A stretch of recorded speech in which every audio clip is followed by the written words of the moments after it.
twari dufite na Bibiliya iyo mfite ubu ngubu nayo yagize ikibazo ariko Imana irayirinda.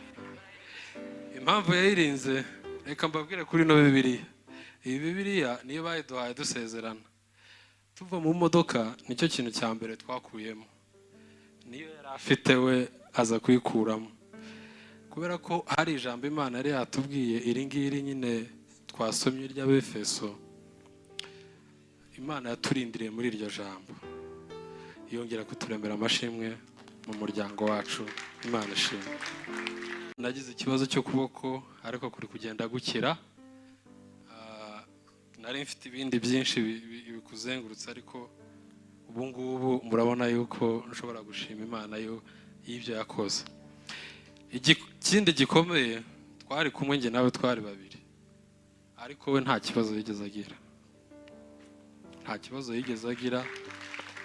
Nishimwe rikomeye kubera yuko wenda tutabana, wenda n'ababyeyi be tutabana, hari ubundi buryo twari kubitekerezamo byari kuba birenze imitima yacu, ariko kubw'iki Imana yakoze, ndashima Imana ko we nta kibazo yigeze agira. Amen. Muri ibyo byose ndashaka gutera haleluya, hanyuma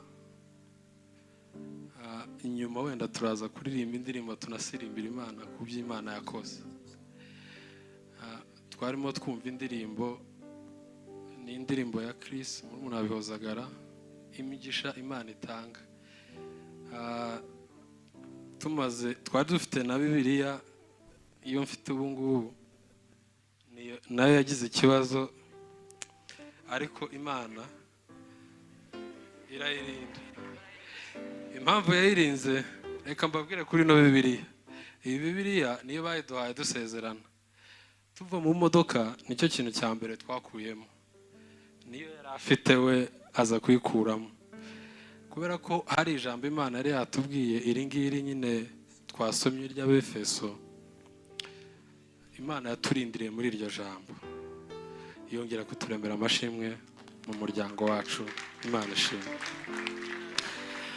Haleluya! Haleluya! Haleluya! Haleluya! Haleluya! Twongere irindi rimwe. Imana yadukoreye ibikomeye natwe turishima. Amen. Haleluya! Haleluya! Haleluya! Haleluya! Haleluya!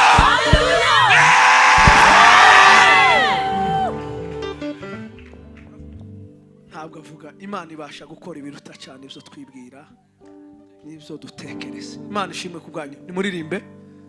Imana ibahe umugisha.